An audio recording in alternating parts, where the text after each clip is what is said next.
خوب دقت کنید که برای چی پیامبرمان گفت از بین مردها محبوب ترین مرد به سوی من ابوبکر صدیق است و از بین زنها محبوب ترین زن به سوی من عایشه است. برادر عزیز، این سؤال عایشه را ببینید از پیغمبر نازنین. آیا زنی که از دین برای تو سوال کنه دوستش نمیداری؟ ولی برادرای عزیز، امروزه از همین زنهایی که از ما و شما هستند، کم از زنی که از ما و شما سوال کنن که همین شب قدر مردک چگونه باید سپری کنیم، یا خوابه یا یگان کینو تماشا داره یا پروای شب قدرم نداره. قسمت از این ما همه اینها را برادر در نظر ندارم، ولی عایشه محبوب ترین زن پیامبر به خاطر آن بود که وی محبتی در دین داشت، وی پشتیبانی از دین داشت و یک کان حیا بود. حتی بین حدیثی را که حضرت عایشه مادرمان خود روایت میکند که پیامبرمان گو یحشر الناس حفاتا عراتا غرلا، روز قیامت وقتی که شما سر میبردارین در بدنهاتان لباس ندارین، پایهاتان لوچه، مردها در حالت بلند می شود که حتی ختنه نشده اند.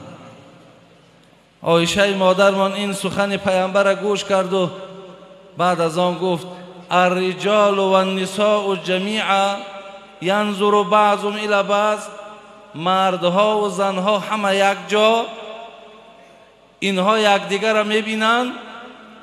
برادر عزیز، مادرمان عایشه را خیالش در حیا هست. یعنی ما زنهایی بودیم که در دنیا ما را کسی از مردهای بیگانه ندیده بود، نه آستین کلته ما ندیده بود، نه پایهای لوج ما ندیده بود، نه میانهای باریک ما ندیده بود. آیا روز قیامت ما در نظر اینها نمایان میشه؟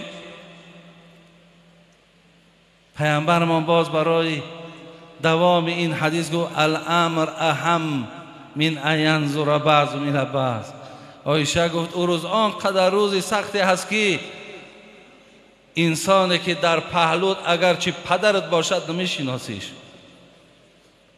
دیگر به او نظرم نداری، به او اهمیت هم نمیکنی، فقط وانفسی میگوی که خدایا جان من خلاص کن.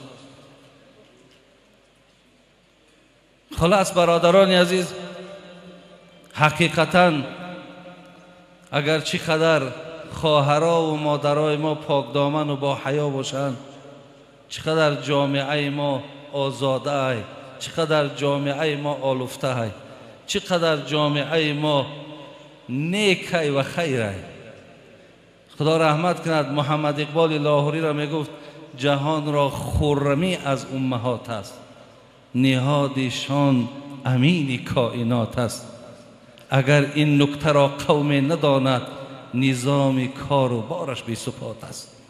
شما یقین دانید که همه میگد بر مادرها وابستگی دارند، همه از مادرها وابستگی دارند. اگر این نکته را ما ندانیم برادرای عزیز، ما هیچ وقت آن خیری را که جستجو داریم دریاب کردن نمیتونیم. برادران عزیز، من یک نکته دیگر را میرسانم برای شما، بعدا خدا خواهد دعا میکنیم. نکته ای که من برای شما رسانیدنی بودم، اعوذ بالله من الشیطان الرجیم، انما المؤمنون اخوة فاصلحوا بین اخویکم واتقوا الله لعلكم ترحمون. صدق الله العظیم. برادران عزیز و گرامی، من وقتی آیت ها میخوانم گمانم همینه که شما معنای آیت ها میفهمین. انما المؤمنون اخوة. بین چقدر نام زیبا من ماندن. همه ما و شما یک نام زیبا داریم، امت محمد صلی الله علیه و سلم. هر نفری را که اگر پرسند امتی کی، امت محمد صلی الله علیه و سلم. آیا این عاقلانه هست برادران عزیز که این نام زیبا را ما سزاوار شدیم تا جای دلهای ما پر از رحمت، پر از برادری، پر از همکاری باشد. دلهای ما پر از بغض، پر از کینه، پر از حسد است. برادران عزیز، فکر میکنم که حتی برای ما دیر شده است. ما باید در قلبهامان نهال برادری شنانیم. باید قلبهای ما لبریز از برادری باشد. باید که ماها از یک قصه ای که حتی در سوره نمل، در سوره مرچه میگذرد، قالت نملتو، الله مهربان میگه قالت نملتو یا ایها النمل ادخلوا مساکنکم لا یحطمنکم سلیمان و جنوده و هم لا یشعرون. الله مهربان ببینید برادرای عزیز، وقتی حضرت سلیمان همراه عسکراش در وادی مرچه ها داخل شد، میگه مرچه، الله مهربان میگه صدا زد. مرچه چی گفت؟ یا ایها النمل. مرچه های دیگر گفت ای مرچه ها ادخلوا مساکنکم، در داخل سوراخی هاتون درآیید. لا یحطمنکم سلیمان و جیوشه و هم لا یشعرون، تا سلیمان و عسکران سلیمان شما را پایمال نکنند ناآگاهانه. آنها درک ندارند، شما را نمیبینند تا شما را پایمال نکنند. مفسرای گرامی برادرای عزیز در زیر این میگد این مرچه را ببینید، این مرچه را ببین که برای مرچه های دیگر نگران است و میتوانست که با تنهایی خودش در داخل سوراخش درآید، ولی فریاد زد مرچه های دیگر که داخل سوراخی ها شوید تا شما را سنبه های اسب ها پایمال نکند. صاحب تفسیر میگه اگر همین مسئولیتی را که مرچه احساس کرد، اگر امت محمد صلی الله علیه و سلم احساس کنند، اینها اینقدر خسته و پریشان و پراکنده نمیشود. ولی افسوس برادران عزیز که ماها در غم جان یکدیگر نیستیم. ما در نسبت یکدیگر شاید نگاهی نداشته باشیم. حدیثی را خواندم که ثلاث من کن فیه، در کدام انسان سه چیز باشد برادرای عزیز، سه چیز باشد، لا یغفر الله له سوى ذلك، غیر همین سه چیز را میگه خداوند میبخشد، ولی این سه چیز را میگه الله نمیبخشد. اینها چیا هستند؟ یکم، هر کسی که از دنیا رحلت کند زمانی که همراه او شرک باشد، شرک با خدا آورده باشد و با همین عقیده شرک‌آلود خود دنیا را پدرود گوید، این پیش الله مهربان میگه بخشیده نمی شود. دوم برادرای عزیز، لم یکن ساحرا، دوم کسی که جادوگر نباشد. دوم نفری را که الله مهربان میگه نمیبخشم، این نفر جادوگر است. ولی در این وطنهای ما و شما هم جادوگرها بسیار داریم. حتی از برادرای ما و شما هم با شاید که پیش امونها برای یک حاجت هم که روند، پیامبر گرامی میگو من اتی کاهنا او عرافا فصدقه بما یقول فقد کفر بما انزل علی محمد صلی الله علیه و سلم. کسی پیش یک جادوگر برای یک حاجت می رود یا سخنی او را تصدیق میکند، او با قرآنی که بر محمد نازل شده است کافر شده است. دوم اینا گفت. سیوم گفت ولم یحکر اخی، سیوم گناهی را که خدا نمیبخشد این است که کسی برادر مسلمانش را تحقیر میکند. زندهاز برادران عزیز، ماها باید در نسبت یکدیگر بسیار گمان نیک داشته باشیم. ولی ابوبکر وراقی را قصهش میاره، مولوی جنونی میگه پدر را یک شب او دید در خواب، پریشان حال بین جمع احباب. بگفتش ای پدر چون از حالت، چرا زرد از گلگون جمالت؟ پدرش وقتی در قبر ماند، آخی پدری سرشاگرد بود، پدری آدمی با تقوا بود، پدری همه کارش ای ترس خدا بود.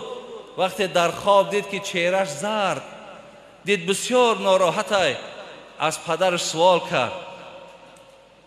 پدرش در جواب بگفتش صعب شد کار ای جگربند، همان دم که جدا شد بند از بند.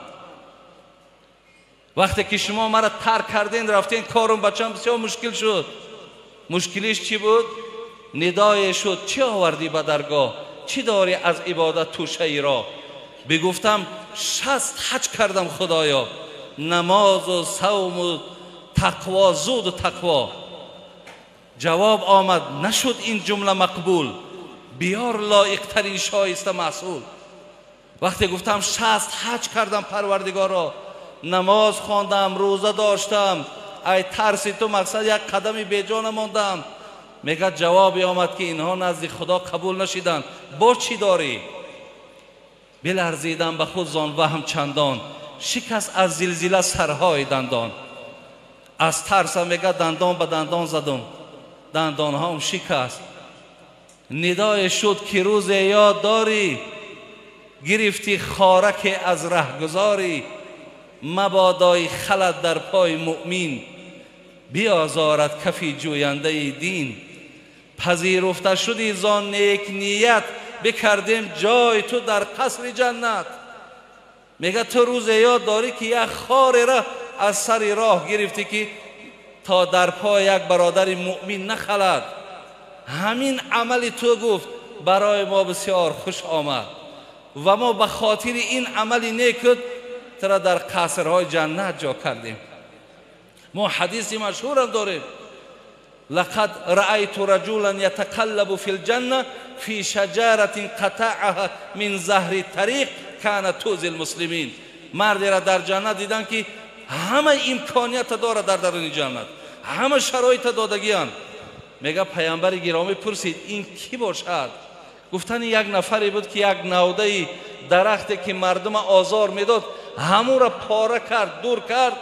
خداوند همه امکانیت برای این مرد داد.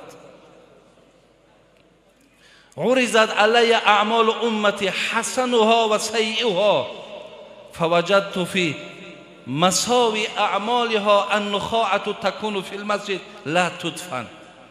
پیامبر میگه شب معراج اعمال امتام، بدیها و نیکیهاشون پیش چشمم عرضه شد. گناه بد اینها را دیدم کسی در مسجد توف میکند و او را نمیپوشاند و نیکی ترین نیکی ها را دیدم که چی بود؟ العزا یمات عن الطریق، آزار از سر راه مسلمان دور کردن بالاترین ثواب بود است. برادران عزیز، از این رساندنی ها اینقدر برای شما گفتنی هم که در نسبت یکدیگر ترحم داشته باشید. بر نسبت برادراتان همیشه گمان نیک داشته باشید. ابو مسلم خولانی را حکایه میکنن، میگه میخواست از راه گذرد که در جاش توقف کرد، ایستاد. گفتن حضرت چرا نمیگذری؟ گفت در اونجا یک توده مردم ایستادگی است. قاعده سنت همینه که آدم طاقه گذار، آدم طاقه باید جماعت سلام تیاد. حاضر من اگر گذرم اونها را سلام تیم، اونها سلام مرا جواب نگردانند و همه اونها در من سببگار گناهگار شدن اونها میشم. بگذار در همین جا میستم تا پراکنده شدن همون قوم. یعنی نمیخواهم که به خاطر من اونها گناهگار شوند. چی گمانهای نیک داشتند برادرای عزیز. زین لحاظ نمازم الحمدلله نعمت های، روزه هم نعمت های، ولی برادری و یکدیگر احترام کردنم این بسیار یک گویم داغی روزه برای ما و شما.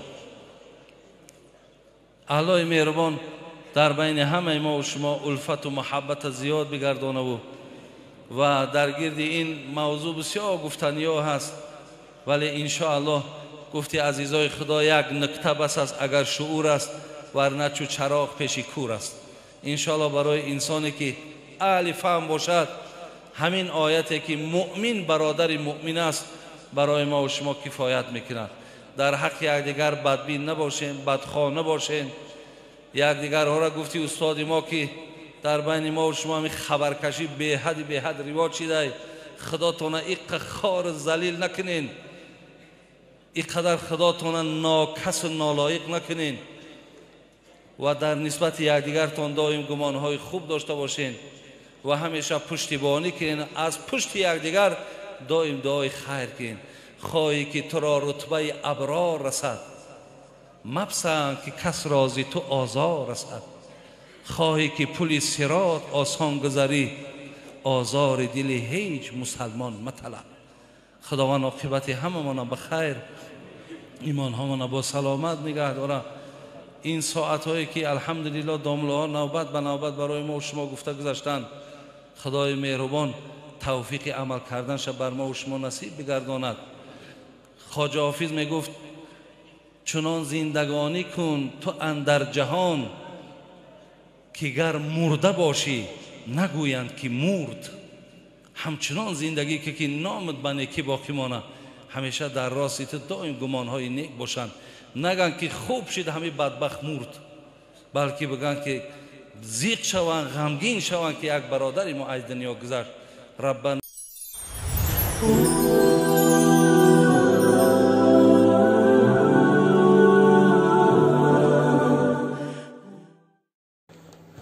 أعوذ بالله من الشيطان الرجيم. بسم الله الرحمن الرحيم. ولله ملك السماوات والأرض والله على كل شيء قدير. إن في خلق السماوات والأرض واختلاف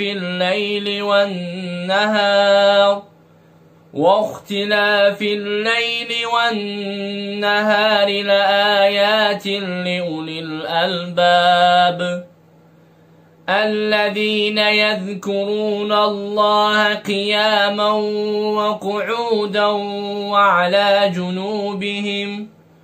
وعلى جنوبهم ويتفكرون في خلق السماوات والأرض ربنا ما خلقت هذا باطلا سبحانك فقنا عذاب النار.